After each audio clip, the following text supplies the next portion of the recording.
ചാലക്കുടി നഗരത്തിൽ വൻ ഗതാഗത കുരുക്ക് അനുഭവപ്പെടുകയാണ്. ഇന്നലെ രാത്രി 11 മണിക്ക് തുടങ്ങിയ തടസ്സമാണത് ഇതുവരെയും തീർന്നിട്ടില്ല. രാത്രി ഒന്നും അനങ്ങുന്നേ ഉണ്ടായിരുന്നില്ല. ഇപ്പോൾ രാവിലെ ആകുമ്പോഴേക്ക് ചെറുതായെങ്കിലും ഒന്ന് ഇഴഞ്ഞിഴഞ്ഞ് പാമ്പ് ഇഴയും പോലെ അല്ല മലമ്പാമ്പ് ഇഴയും പോലെ ചെറുതായിട്ടൊന്ന് അനങ്ങുന്നുണ്ട്. 5 കിലോമീറ്റർ നീളം ഈ ഗതാഗത കുരുക്ക് അനുഭവപ്പെടുന്നുള്ളതാണ്. സനീഷ് കുമാർ ജോസ് MLA ചേരുന്നുണ്ട്. ശ്രീ സനീഷ് കുമാർ, ഈ ദേശീയപാത അതോറിറ്റി കനത്ത തിരിച്ചടിയായിരുന്നു അവിടെ ഈ പാലിയേക്കര ടോൾ നിർത്താനുള്ള അല്ലെങ്കിൽ താൽക്കാലികമായി നിർത്താനുള്ള തീരുമാനം. സുപ്രീം കോടതിയിൽ അവർ പറഞ്ഞത് ഈ പറഞ്ഞ പ്രശ്നമൊന്നുമില്ല, ആകെ 2 കിലോമീറ്റർ എന്തോ ചില പൊട്ടുംപൊടി ഉണ്ട് എന്നാണ് അവർ സുപ്രീം കോടതിയിൽ പറഞ്ഞത്. ഇതെന്തൊരു അവസ്ഥയാണ്? എത്ര നാളായി തുടങ്ങിയിട്ട് സനീഷ് കുമാർ? 6 മാസത്തിലധികമായി ചാലക്കുടിയിലെ ജനങ്ങളെ ദേശീയപാത അതോറിറ്റി ബന്ദികളാക്കിയിരിക്കുകയാണ്. ഇവിടുത്തെ കച്ചവട സ്ഥാപനങ്ങൾ മുഴുവൻ പൂട്ടിപ്പോകുന്നൊരവസ്ഥയിലാണ്. തീരാ ദുരിതമാണ്. ഇപ്പൊ കഴിഞ്ഞ ദിവസം മണിക്കൂറുകളോളം നീണ്ടു നിൽക്കുന്ന ഗതാഗത കുരുക്കാണ് നേരിട്ടുകൊണ്ടിരിക്കുന്നത്. ദേശീയപാത അതോറിറ്റി ഒരു വെല്ലുവിളിയാണ് ഇപ്പോ ജനങ്ങളോട് ചെയ്തുകൊണ്ടിരിക്കുന്നത്. ജീവിക്കാൻ കഴിയാത്തൊരു സാഹചര്യം. നിരവധി സമരങ്ങൾ ഞങ്ങളിവിടെ നടത്തി. ചെളിയിൽ വരെ കുത്തിയിരുന്ന സമരം നടത്തിയതാണ്. ഇപ്പോ ഹൈക്കോടതിയും സുപ്രീം കോടതിയും ഒക്കെ ഇടപെട്ടിട്ടും ഇതൊന്നും ഞങ്ങൾക്ക് ബാധകമല്ല എന്നുള്ള രീതിയിലാണ് ദേശീയപാത അതോറിറ്റി മുന്നോട്ട് പോകുന്നത്. ഇത് ഒരു കാരണവശാൽ അംഗീകരിക്കാൻ കഴിയുന്ന സ്ഥിതിയല്ല. എയർപോർട്ടിലേക്ക് പോകുന്ന ആളുകൾ, ആംബുലൻസുകൾ, അതുപോലെ തന്നെ സാധാരണ ജനം വലിയ ദുരിതമാണ് കഴിഞ്ഞ 8 മാസമായിട്ട് ഇവിടെ അനുഭവിച്ചുകൊണ്ടിരിക്കുന്നത്. ഇതൊരിക്കലും അംഗീകരിക്കാൻ കഴിയുന്ന കാര്യമല്ല. ഞങ്ങൾ ജനപ്രതിനിധികൾ സമരം ചെയ്തു. അതുപോലെ തന്നെ പൊതുസമൂഹത്തിന്റെ പൊതുവായ തരത്തിലുള്ള ഇടപെടലുകളും ഹൈക്കോടതിയും സുപ്രീം കോടതിയും ഇടപെട്ടിട്ടും ഈ പ്രശ്നങ്ങളൊന്നും പരിഹരിക്കാൻ ഇവർ തയ്യാറാകുന്നില്ല. ഇത് ജനങ്ങളോടുള്ളൊരു വലിയ വെല്ലുവിളിയാണ് ദേശീയപാത. സനീഷ് കുമാർ ജോസഫ്, നമ്മൾ ജനം അങ്ങനെ നിസ്സഹമായിരിക്കാൻ പറ്റുമോ എന്ന് പറഞ്ഞാൽ ഓർത്തു നോക്കൂ, ഒരു ദിവസം 52 മുതൽ 60, ഇപ്പോൾ 90 രൂപ ഫാസ്ടാഗ് ഉണ്ടെങ്കിൽ 90 രൂപ, ഇല്ലെങ്കിൽ 180 രൂപ. ഏറ്റവും വലിയ വാഹന സാന്ദ്രതയുള്ള ഒരു ദേശീയപാതയാണ്. ഒരു ദിവസം വിയർക്കാതെ കിട്ടുന്ന പണം, മേലനങ്ങാതെ കിട്ടുന്ന പണം 52 മുതൽ 60 ലക്ഷം വരെയൊക്കെയാണെന്നാണ് കണക്ക്.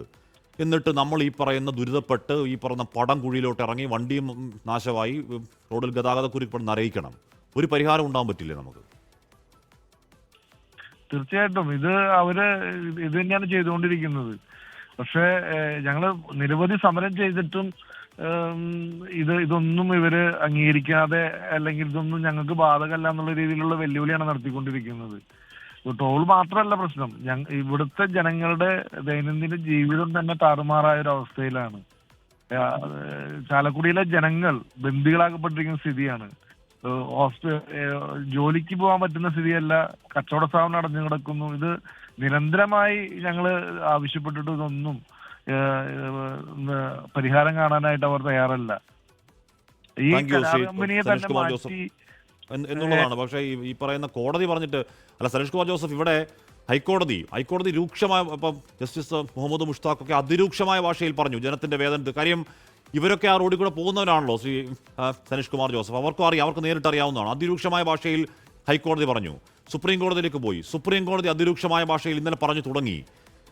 ഈ കോടതികൾ പറഞ്ഞിട്ട് പുല്ലുവില കൊടുക്കാത്തവർ നമ്മൾ പറഞ്ഞ എന്തെങ്കിലും കേൾക്കൂ സനീഷ് കുമാർ ജോസഫ്? തീർച്ചയായിട്ടും ഇത് തന്നെയാണ് ഇപ്പോ നടന്നുകൊണ്ടിരിക്കുന്നത്. ആര് പറഞ്ഞാലും ഞങ്ങൾക്ക് ഇഷ്ടമുള്ളത് ചെയ്യൂ എന്നുള്ളൊരു ധാർഷ്ട്യവും ധിക്കാരവുമാണ് ദേശീയപാത അതോറിറ്റിയുടെ ഭാഗത്തു നിന്ന് ഇപ്പോൾ ഉണ്ടായിക്കൊണ്ടിരിക്കുന്നത്. വലിയ ദുരിതമാണ് ഞങ്ങൾ നേരിടേണ്ടി വരുന്നത്. ഇനി ദേശീയപാത അതോറിറ്റി ജീവനക്കാരെ ഒക്കെ വഴി നടക്കാൻ കഴിയാത്ത രീതിയിലുള്ള സമരമുറകളെ കുറിച്ച് ഞങ്ങൾ ആലോചിച്ചുകൊണ്ടിരിക്കുകയാണ്.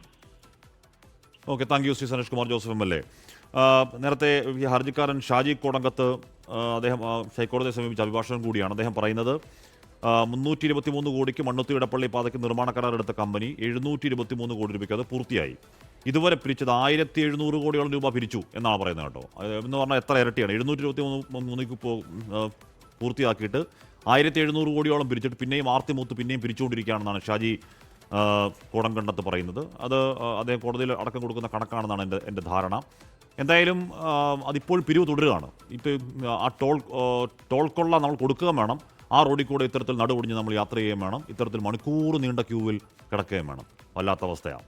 ലോകത്തെവിടെയായാലും ഏത് സമയത്തും 24 വാർത്തകളും ഓഗ്മെന്റഡ് റിയാലിറ്റി പാക്കേജുകളും എക്സ്പ്ലെയിനറുകളും വിശദമായി കാണാൻ ഞങ്ങളുടെ യൂട്യൂബ് ചാനൽ നിങ്ങൾക്ക് സബ്സ്ക്രൈബ് ചെയ്യാം.